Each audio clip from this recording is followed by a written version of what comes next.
এ যেন বিশ্ববিদ্যালয় নয়, স্কলার তৈরির কারখানা।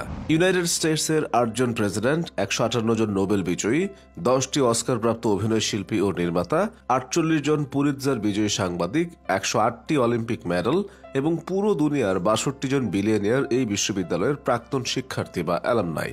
বাংলায় ব্রিটিশ শাসন জারির সোয়া 100 বছর আগে আমেরিকা যখন ব্রিটেনের কলোনি, ঠিক সে সময় 1636 সালের সেপ্টেম্বর মাসে আমেরিকার ম্যাসাচুসেটস রাজ্যের বোস্টনে যাত্রা শুরু করে হার্ভার্ড বিশ্ববিদ্যালয়। মার্কিন যুক্তরাষ্ট্রের প্রাচীনতম এই বিশ্ববিদ্যালয়টি বিশ্বের সবচেয়ে মর্যাদাপূর্ণ একটি প্রতিষ্ঠান। শুরুতে এর নাম হার্ভার্ড ছিল না। খ্রিস্টান চার্চের যাজক বা পাদ্রীদের শিক্ষাদানের উদ্দেশ্যে রোমান মিথোলজির ভেরিটাস বা সত্যকে মূল মন্ত্র ধরে স্থাপন করা হয়েছিল নিউ কলেজ।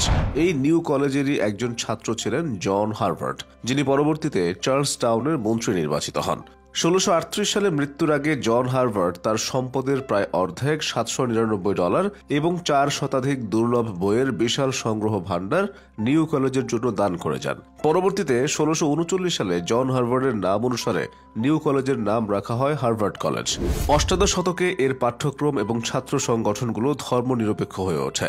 আমেরিকান গৃহযুদ্ধের পর প্রেসিডেন্ট চার্লস উইলিয়াম এলিয়টের আমলে হার্ভার্ড একটি আধুনিক গবেষণা বিশ্ববিদ্যালয়ে পরিণত হয়। সারা বিশ্বে এর নাম ছড়িয়ে পড়ে 1900 সালের পর।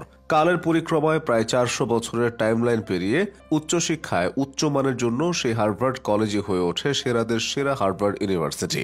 হার্ভার্ডে ভর্তি হয় বিশ্বের সব দেশের শ্রেষ্ঠ শিক্ষার্থীরা। বর্তমানে হার্ভার্ডে রয়েছে 13 ধরনের স্কুল বা ফ্যাকাল্টি। এসব স্কুলের অধীনে আছে অসংখ্য স্নাতক প্রোগ্রামের ব্যবস্থা, আছে স্নাতকোত্তর, প্রফেশনাল প্রোগ্রাম, সামার স্কুল ইত্যাদি। এখানকার বিজনেস, আইন, বিজ্ঞান, ডিজাইন, মেডিসিন ও আর্টস ডিগ্রির গ্রহণযোগ্যতা আকাশচুম্বী। হার্ভার্ডের আইন বিভাগের গ্রন্থাগারের প্রবেশ মুখে ন্যায় বিচারের উদাহরণ হিসেবে ইস্পাতের সাইনবোর্ডে খোদাই করা আছে পবিত্র কুরআনের সূরা নিসার 135 নম্বর আয়াত।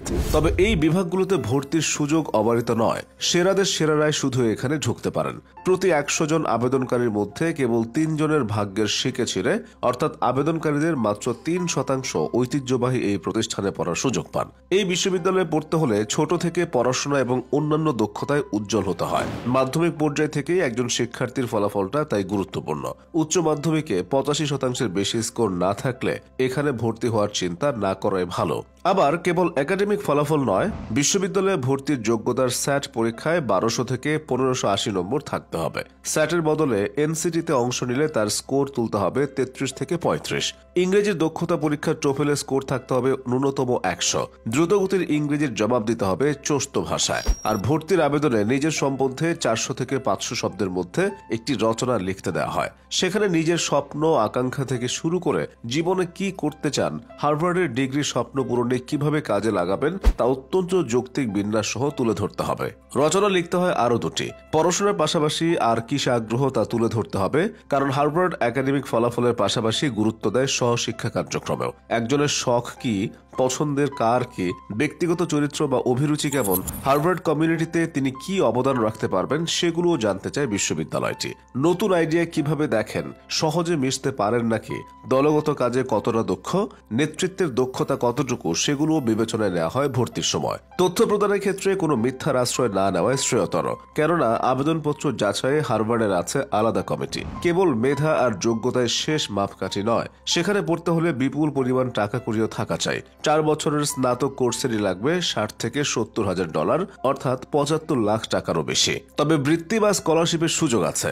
সেক্ষেত্রে কোনো প্রফেসরের সঙ্গে যোগাযোগ করতে হবে। তিনি রেকমেন্ড করলে অর্থকরের বিষয় অনেকটাই সহজ হয়ে যায়। পরিবারের আয় বছরে $65,000 কম হলে ফুল ফান্ডেড স্কলারশিপের জন্য প্রাথমিকভাবে যোগ্য হবেন কেউ। তখন থাকা খাওয়া থেকে সব খরচ বিশ্ববিদ্যালয় দেয়। এই বিশ্ববিদ্যালয় থেকে পাশ করে বের হওয়ার পর জীবন আসলে অন্য স্তরে চলে যায়। এখানকার ডিগ্রির চাহিদা এত বেশি যে বের হলেই পায়ে লুটিয়ে পড়ে উচ্চ বেতনের চাকরি। সারা দুনিয়াতেই যে হার্ভার্ড গ্র্যাজুয়েটদের গ্রহণযোগ্যতা অন্য পর্যায়ে, দূতাবাস, জাতিসংঘ সহ বিভিন্ন আন্তর্জাতিক সংস্থা বা মাল্টিন্যাশনাল কোম্পানিগুলোতে উচ্চ পদে উচ্চ বেতনের চাকরিতে ঢোকেন তারা।